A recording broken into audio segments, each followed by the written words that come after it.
हैं सूर्यवंश की उपज ये सब कोली समाज, मैं इसका तहे दिल से धन्यवाद और आभार प्रकट करता हूं कि आज आप लोग जिस सूर्यवंश से पैदा हुए उसी सूर्यवंश से राम भगवान भी पैदा हुए। आपके यहाँ पे राजा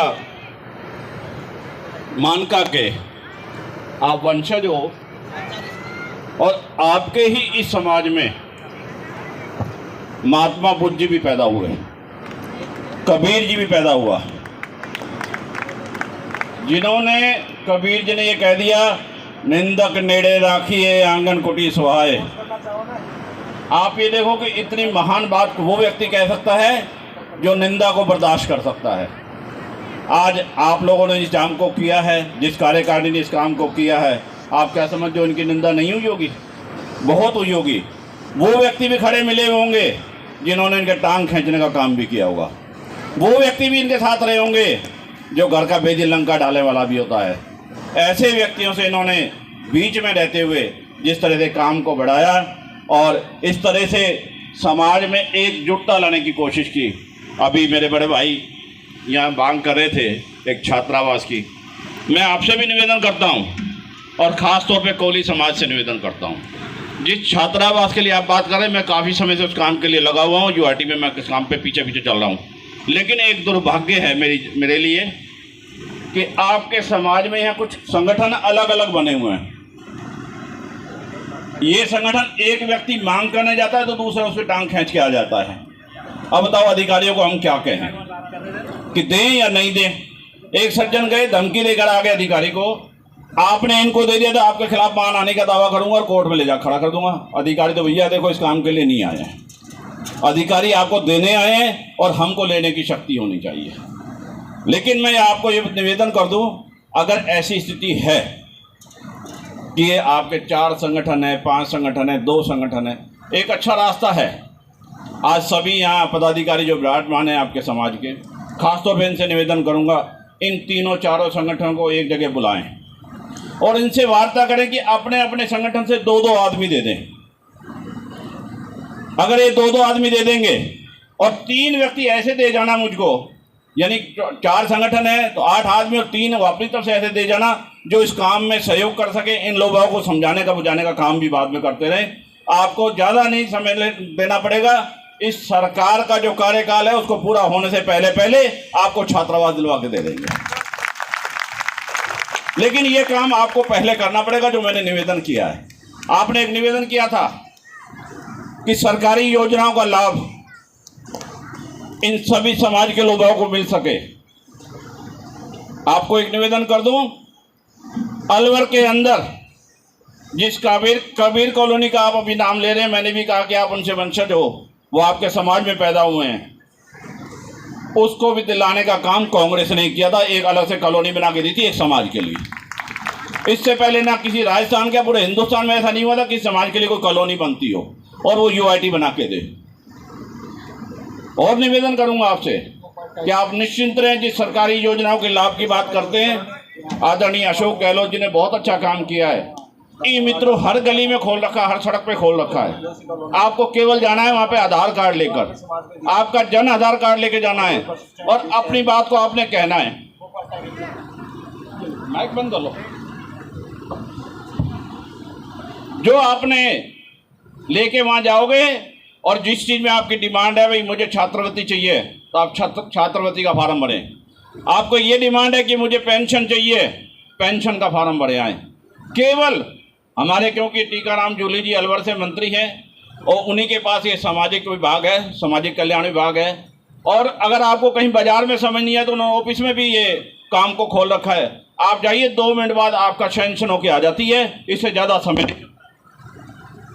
तो मैं निवेदन करूँगा कि आप सभी हर काम के लिए, कहीं भी आपको कोई जगह नहीं मिले, कहीं समझ नहीं आए, ये आपका छोटा सा नन्हा सा कार्यकर्ता आपके बीच में हमेशा मौजूद है। जब आपने याद किया, मैं तब आपके बीच में हाजिर हुआ हूं।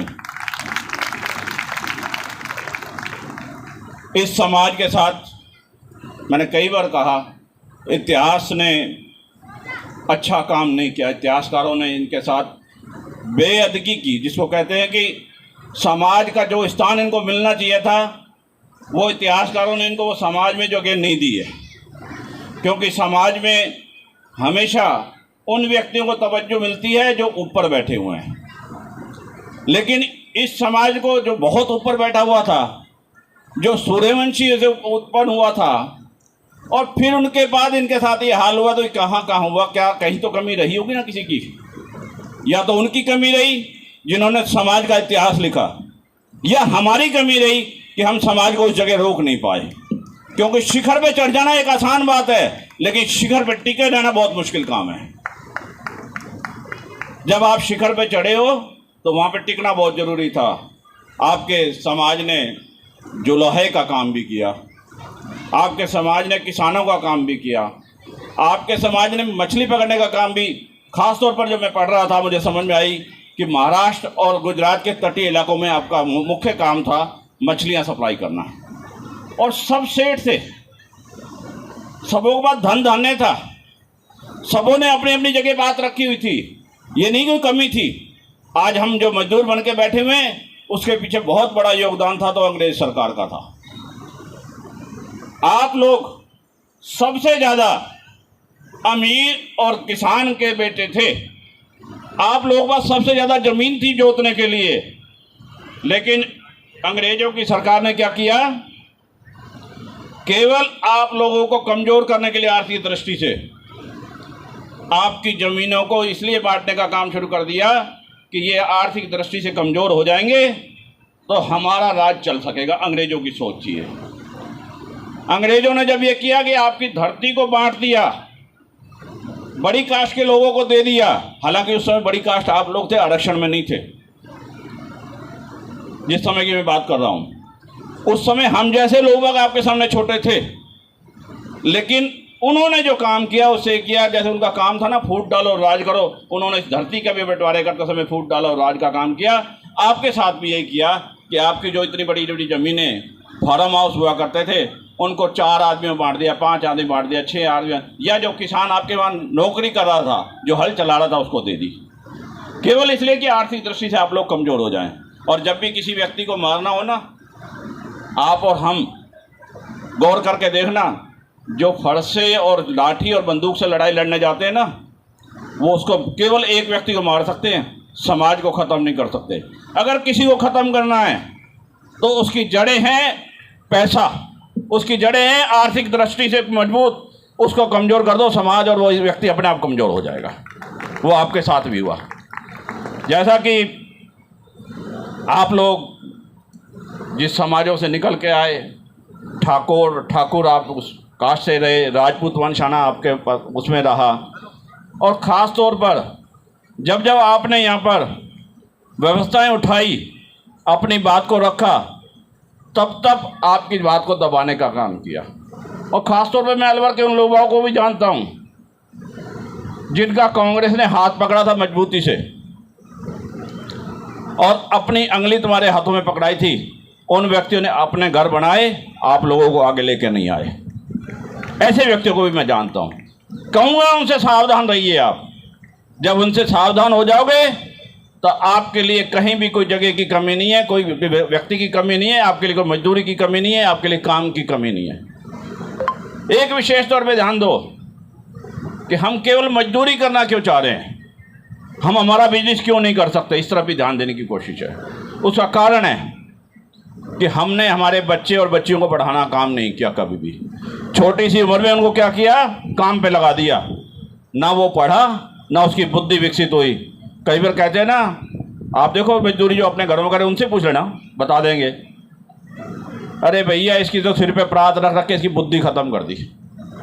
यही हुआ ना। तो जब हमने अपनी बुद्धि खुद खत्म कर ली प्रात रख के, ये प्रात ढोने वाले हम क्यों जिंदगी और बने रहे, हम प्रात किसी के और पे सिर पे रखने वाले क्यों नहीं बन जाएं, ऐसा काम क्यों नहीं करें। ऐसा काम तब होगा हम अपने बच्चे और बच्चियों को शिक्षा दें, हमारे बच्चों को आगे बढ़ाने का काम करें। इस देश में समाज ने जो भी सबसे ज़्यादा नुकसान हमारे इस देश में ख़ास तौर पे इस समाज का नुकसान किया, वो मुस्लिम समाज ने किया था। जो साम्राज्य की स्थापना करना इस देश में आए, उन्होंने जब जब उनको मौका मिला, जहाँ तक मुझे याद है शायद 1661 में पहला युद्ध आपके लालचंद कोहली जी ने अकबर खान के खिलाफ पहला युद्ध लड़ा। हालांकि उसमें कोहली समाज की हार हुई, लेकिन मुसलमानों को ये दिखा दिया, उनके दांतों तले चने चबा दिए लोहे के, कि हम भी ताकत रखते हैं, कमज़ोर नहीं बैठे हुए हम। जब ऐसे व्यक्ति हमारे बीच मौजूद हैं या मौजूद थे, तो फिर हम कहाँ कमज़ोर होते चले गए, हमने कहाँ पे गलती कर ली? क्योंकि इसमें आपके साथ अंग्रेज़ों ने एक राज और भी आपके साथ शिकायत करी, एक और काम किया आपको तोड़ने का। ख़ास तौर पर उस समय के युवाओं को नशे की हालत में ले गए कि ये नशा करेंगे, इनके घर कमज़ोर होंगे। जब घर कमज़ोर होंगे तो इनके घर में कहाँ कोई राजपूत पैदा होगा, कहाँ कोई ठाकुर पैदा होगा। जब ठाकुर पैदा होगा ही नहीं तो हमसे लड़ेगा क्या? ये कमजोरियां भी हमारे बीच में अंग्रेज़ों ने करके दी। हम चाहते हैं कि आप लोग आगे आओ। उसके बाद समय आया, इसी समाज ने, बड़े मुझे ताज्जुब हुआ इतिहास पढ़ते हुए, कि सबसे ज़्यादा अगर अंग्रेज़ों से किसी ने टक्कर ली पहले दिन से लेकर आखिरी दिन तक, वो केवल कोहली समाज और सिख समाज था, तो तीसरा कोई समाज नहीं था। इसी कोहली समाज में से कुछ लोग वहाँ ने जो सिख धर्म की तरफ चले गए, जो अपने आप को बहादुर कहते थे, उन्होंने सिख धर्म भी अपनाया। उनको गुरु गोविंद सिंह ने रंगरेज का नाम दिया। भाई ये हमारे कपड़े हैं ना, ये रंग थे और हम तब केसरी कहलाते हैं, इनके बिना हम केसरी नहीं हैं। ऐसे देश के इतिहास का आपका जो पीछा वर्णन है, उसमें हम कहीं भी पीछे हटना नहीं चाहते। हम आपके साथ खड़े हैं, आपके साथ हमेशा कंधे से कंधा मिलाकर चलते रहेंगे।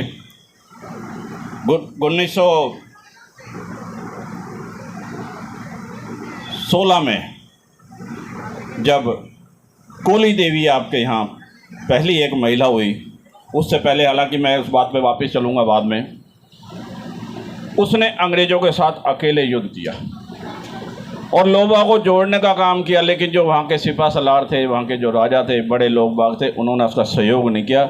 16 साल तक अकेली वो लड़की, अकेली वो औरत इन अंग्रेज़ों के साथ लड़ाई लड़ती रही। मैं यहाँ झलकारी बाई को भी नहीं भूलना चाहूँगा कि जिन्होंने अपने प्राण की रक्षा नहीं की, झांसी की रानी के प्राण की रक्षा की। उनका वेशभूषण धारण कर लिया और उनसे कहा आप गुप्त रास्ते से निकल जाओ, इन अंग्रेज़ों से लड़ाई मैं लड़ूंगी। उस समय वहाँ के अंग्रेज शासक ने यह कहा कि झलकारी बाई का जब उन्होंने हत्या कर ली, उनको शहीद कर लिया, तो उसने सलाम, अपनी टोपी उतारी और सलाम करते हुए कहा था, मैं तुम्हें सलूट करता हूँ। अगर तुम्हारी जैसी 1% महिला इस पूरे हिंदुस्तान में हो जाए, केवल 1%, हिंदुस्तान कभी गुलाम नहीं हो सकता और ये समाज कभी पीछे नहीं हट सकता। तो हम जब ऐसे देश के और ऐसे वीरांगनाओं के उपज हैं, उनके पुत्र हैं, पुत्रियां हैं, तो आज हमें शर्म आ रही थी यहाँ पर कहने में, केवल ये शर्म आ रही थी कि मेरा नाम क्या है, मेरा परिचय क्या है। अगर हमारे पास इतने वीरांगनाएं रहे, हमारे अंदर उनका खून है, तो फिर हमें शर्म किस बात की? जब हम किसी के घर जाके काम करते हैं तो उसे कहते हैं ना मेरा नाम ये है, मैं इतना पढ़ा लिखा हूँ या पढ़ी लिखी हूँ, तो यहाँ क्यों किस बात? ये तो समाज मेरा था खुद का, इस समाज के सामने का कहने का अधिकार तो था ना हमको। लेकिन ये झिझक क्यों थी? हमने बच्चों को पढ़ाया नहीं। मैं बार बार उसी जगह आऊँगा कि जिस दिन इस समाज में शिक्षा का पूरा प्रचार प्रसार हो जाएगा, ये एक एक बच्चा इस मंच पे खड़ा होकर वो बात कह सकेगा जो आज ये कह नहीं पाए, अपना नाम तक नहीं बता पाए। क्योंकि मैं परिचय सम्मेलन में, मुझे आप लोगों ने यहाँ बुलाया और परिचय सम्मेलन की बात करके ना जाऊं, ये भी दुर्भाग्य होगा।